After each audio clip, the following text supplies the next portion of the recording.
2024 లేదా 25లో డిగ్రీ లేదా బీటెక్ చదివారా? సాఫ్ట్వేర్ జాబ్ కోసం ఎదురు చూస్తున్నారా? అయితే కోడ్ జ్ఞాన్ 100 డేస్ కోర్సులో చేరండి, జాబ్ సాధించండి.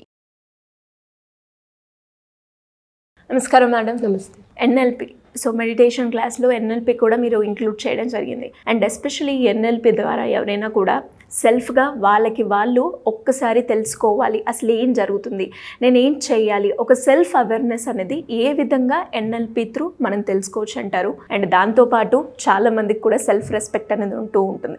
అది కొన్ని సందర్భాల్లో నాకు ఇవ్వట్లేరు అని చాలా ఫీల్ అయిపోతూ ఉంటారు. అంటే దీన్ని ఏ రకంగా చూడాలి? ఎన్ఎల్పి త్రూ మనం ఈ సెల్ఫ్ అవేర్నెస్ని, సెల్ఫ్ రెస్పెక్ట్ని ఏ విధంగా తెలుసుకొని ఒక మంచి హ్యూమన్ బీయింగ్గా ట్రావెల్ అవ్వచ్చు? చూడండి, సెల్ఫ్ రెస్పెక్ట్ అంటే మనం ఫస్ట్ మనమే కించపరచుకోవడం మానేసుకోవాలి.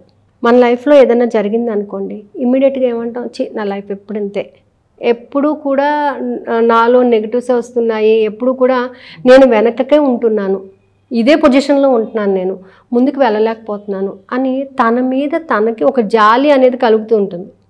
అది చాలా తప్పు. ఈరోజు నువ్వు ఈ పొజిషన్కి వచ్చావంటే ఎంతో కష్టపడ్డావు, ఎంతో మంచి సక్సెస్ని పొందుతూ ఈ స్టేజ్కి వచ్చావు. ఇక్కడికి వచ్చిన తర్వాత నువ్వు అచీవ్ చేసిన దానికి రెస్పెక్ట్ ఇస్తూ గ్రాటిట్యూడ్ తెలియచేస్తూ ఉంటే ఇంకా ముందుకు వెళ్తాం. ఎప్పుడైతే మనకున్న పొజిషన్ని మనం రెస్పెక్ట్ ఇస్తామో ఇంకో ముందు పొజిషన్కి వెళ్ళడానికి మనకు ఒక ఛాన్స్ దొరుకుతుంది.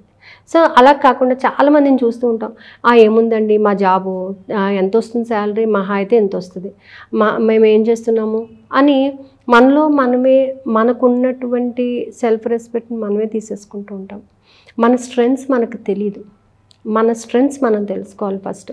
దాంతోపాటు ఏంటంటే కొంతమంది లైఫ్ని డిస్ట్రాక్ట్ చేసేసుకుంటూ ఉంటారు, వేరే వాళ్ళని హైలైట్ చేయడం కోసం వాళ్ళు తక్కువ చేసుకుంటూ ఉంటారు. అంటే ఫర్ ఎగ్జాంపుల్ ఇంట్లో ఏమన్నా గొడవలు అయినా జరిగినాయి అనుకోండి, మనల్ని మనమే తిట్టుకుంటూ ఉంటాం. ఎక్కడ వాళ్ళు తిడతారో అని చెప్పి మనమే తిట్టుకుంటూ ఉంటాము. ఇలా తిట్టుకోవడం వల్ల ఏంటంటే నీ ఎనర్జీని నువ్వే లాస్ చేసేసుకుంటావు. So whatever the energy you have, utilize it for your proper balancing your life. అంటే నీ సెల్ఫ్ రెస్పెక్ట్ నువ్వు కాపాడుకో. నువ్వు ఎంతవరకు వర్క్ చేయగలవో అంతవరకు వర్క్ చేయి. బియాండ్ దట్ నువ్వు చేయక్కర్లేదు. నీకు ఇక్కడ రెస్పెక్ట్ దొరుకుతుంది అన్నప్పుడే నువ్వు అక్కడికి వెళ్ళు. నీకు ఇక్కడ రెస్పెక్ట్ లేదు అని అన్నప్పుడు అసలు నువ్వు కనీసం దాని వైపు చూడటం కూడా మానేసే, అవసరం లేదు. వెళ్ళి అవమానపడడం అనేది చాలా తప్పు. వెళ్ళకుండా ఉంటే పోలే, అవునా? కొన్ని వేటిని అవాయిడ్ చేయాలి. వేటికి నేను ఎమోషనల్గా టచ్ అవ్వాలి. నేను అన్నీ చేస్తానండి కానీ నన్ను ఇలా చూస్తున్నారు, అన్నీ నీది అని చేస్తున్నావు కాబట్టే నీకు రెస్పెక్ట్ లేదు అక్కడ. Why? Because they don't know your goodness. కాబట్టి నువ్వు ఏ పనులు చేయాలో, ఎంతవరకు నువ్వు వాటిని ఎమోషనల్గా ఫీల్ అవ్వాలో అంతవరకు మాత్రమే ఫీల్ అవ్వు.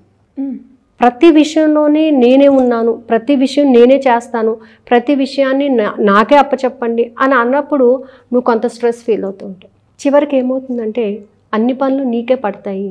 ఆ పనుల వల్ల నీకు వచ్చే బెనిఫిట్ ఏది ఉండదు. మధ్యలో ఎవరో ఒకటో రెండో మాటలు మాట్లాడితే they will highlight that persons. అందుకే ఎవరి దగ్గరైనా ఎప్పుడైనా సరే, ఎంత గొప్ప రిలేషన్ అయినా సరే, నువ్వు ఎంత చెయ్యాలో, ఎంత విలువ ఇవ్వాలో, ఎంత ఎమోషన్ ఫీల్ అవ్వాలో అంతే ఇవ్వు. వై? బికాస్ నువ్వు ఎప్పుడు తక్కువ చేసుకోవద్దు. ఒకరి గురించి నువ్వు ఎప్పుడు డౌన్ఫాల్ అవ్వద్దు. అర్థమవుతుందా? నీ క్యారెక్టర్ని నువ్వు మెయింటైన్ చేయగలగాలి.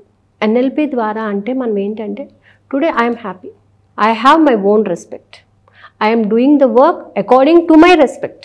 నా ఆత్మాభిమానాన్ని కించపరిచే విధంగా నేను ఏ పని చేయను. ఎవరూ చేయరు. ముందే డిసైడ్ అయిపోండి, ఎవరూ చేయరు. అందరూ నాకు తగిన గౌరవాన్ని ఇస్తున్నారు, అందరూ నాకు తగిన రెస్పెక్ట్ ఇస్తున్నారు, అందరూ నన్ను ప్రేమగా చూస్తున్నారు అని మీరు రాసేసేయండి. ఫస్ట్ ఫిక్స్ అయిపోండి, అదే జరుగుతుంది. మనం ఎప్పుడైతే నిజంగా ఇస్తారా, వీళ్ళు మనల్ని అలాగే చూస్తారా అని అనుకున్నప్పుడు ఎగ్జాక్ట్గా నెగిటివే జరుగుతుంది. సో సెల్ఫ్ రెస్పెక్ట్ అనేది కాపాలి. అలాగే సెల్ఫ్ అవేర్నెస్ ఉండాలి, సెల్ఫ్ కాన్ఫిడెన్స్ ఉండాలి. ఎప్పుడు ఒకరి మీద డిపెండ్ అవ్వకూడదు. ప్రజెంట్ స్టేట్, పాస్ట్ స్టేట్, ఎప్పుడు ఒకరి మీద డిపెండ్ అయితే నీ పరిస్థితి ఏంటి అక్కడ? జస్ట్ ఒకసారి థింక్ చేయండి. నువ్వు ఎవరి మీద డిపెండ్ అవ్వకుండా ఉంటే నువ్వు ఒక పనిని ఎంత తొందరగా చేసుకోగలుగుతున్నావు? చేంజ్ చేయండి, మైండ్ సెట్ని చేంజ్ చేయండి. అప్పుడు అలా ఉన్నాను కాబట్టి ఇంత టైం వేస్ట్ అయింది, ఇప్పుడు ఇలా ఉన్నాను కాబట్టి ఇంత గెయిన్ అవ్వగలిగాను.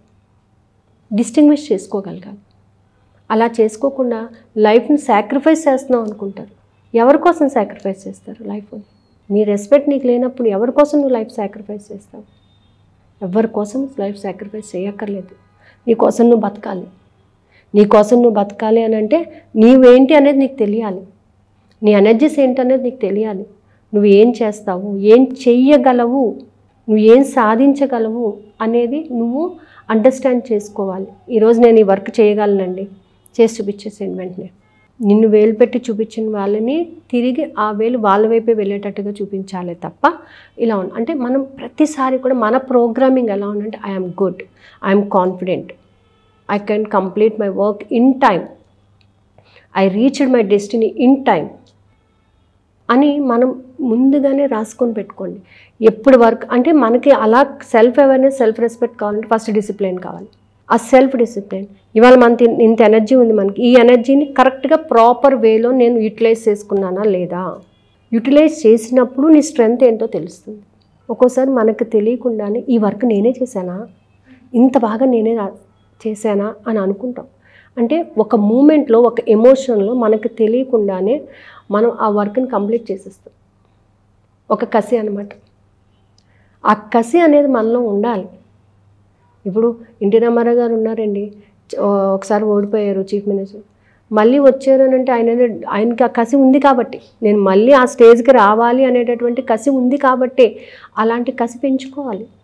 నేను ఎదగాలి, నేను నా ఆత్మగౌరవాన్ని కాపాడుకోవాలి, నేను పలానా స్థాయికి వెళ్ళాలి అనేటటువంటి ఒక కసిని పెంచుకోవాలి. ఆ పెంచుకున్నప్పుడు మాత్రమే అక్కడ రీచ్ అవుతాం. ఆ పెంచుకోవడానికే మనం మన మైండ్ని ట్యూన్ చేయాలి. మన సబ్కాన్షియస్ మైండ్కి కరెక్ట్ ఇన్స్ట్రక్షన్స్ ఇవ్వాలి. అక్కడికి వెళ్ళినప్పుడు నా ఫీలింగ్స్ ఎలా ఉంటాయో, అక్కడికి వెళ్ళినప్పుడు నేను ఎంత హ్యాపీగా ఫీల్ అవుతానో, ఈ ఎమోషన్ ఫీలింగ్ ఒక్కసారి సబ్కాన్షియస్ మైండ్కి ఇచ్చి వదిలిపెట్టండి. మీరంటే ఏంటో తెలిసిపోతుంది. మీరు ఏం చెయ్యగలరో నలుగురికి తెలుస్తుంది. వీడికి ఏమీ రాదు అనే వాళ్ళు చాలామంది ఉన్నారు. కానీ మీరు ఏం చెయ్యగలరో చేసి చూపించగలగాలి. మాటలు కాదు, చేష్టలు చేసి చూపించాలి. అలా చేసి చూపించినప్పుడే మన సెల్ఫ్ కాన్ఫిడెన్స్, సెల్ఫ్ రెస్పెక్ట్ పెరుగుతుంది. We are conducting the classes June 21 నుంచి హాఫ్ ఎన్ అవర్. అంటే మీకు లా ఆఫ్ అట్రాక్షన్లో టెక్నిక్స్ ఎన్ఎల్పి ద్వారా ఎలా ఫుల్ఫిల్ చేసుకోవాలి, plus half an hour meditation combined, రెండింటికి అనమాట. అంటే నువ్వు ఏదైతే రాసావో దానిని నువ్వు మెడిటేషన్ ద్వారా విజువలైజేషన్ చేసుకోవాలి. నీ ఫీలింగ్స్ ద్వారా నువ్వు అది విజువలైజేషన్ చేసుకుంటూ ఉండాలి. అంటే నీకు తెలియాలన్నమాట, నీ క్యాపబిలిటీ ఏంటి అనేది తెలియాలి. సో దానికోసమనే జూన్ 21 నుంచి జూలై 11 వరకు కూడా క్లాసెస్ కండక్ట్ చేస్తుందండి. టైమింగ్స్ వచ్చేసి నైట్ 9:15 to 10:15 ఈ టైంలో క్లాసెస్. ఎందుకంటే నైట్ అయితే కొంతమంది అందరూ ఫ్రీగా ఉంటారు, కొంతమంది ఆఫీస్ నుంచి వచ్చేసి మార్నింగ్ క్లాసెస్ అంటే కొంచెం ఇబ్బంది పడుతున్నారు అన్నారు. సో నైట్ 9:15 to 10:15 వరకు క్లాసెస్ కండక్ట్ చేయబడతాయండి. అంటే ఏమేమి ఉంటాయి మేడం ఈ సబ్జెక్ట్లో? దీంట్లో ఏంటంటే how to be in a positive వే.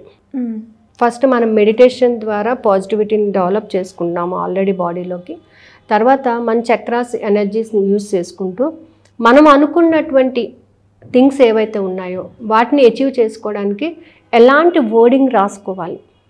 రోజు కూడా వాళ్ళకి నోట్స్ ఉంటుంది, ఎలాంటి వర్డింగ్ రాసుకోవాలి, ఆ వర్డింగ్ని మనం ఎలా ఎగ్జిబిట్ చేయాలి, ఎలా విజువలైజేషన్ చేయాలి, ఆ విజువలైజేషన్ చేసేటప్పుడు నువ్వు ఎంతగా కనెక్ట్ అవ్వాలి దానికి.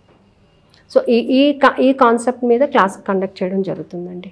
అంటే ఎలా మేడం? ఎవరైనా కూడా కింద స్క్రోల్ అవుతున్న నెంబర్ని కాంటాక్ట్ చేస్తే వాళ్ళు ఇన్ఫర్మేషన్ ఇస్తారు. సో సింపుల్గా కింద స్క్రోల్ అవుతున్న నెంబర్ని సంప్రదించవచ్చు. Thank you ma'am, thank you so much. Thank you.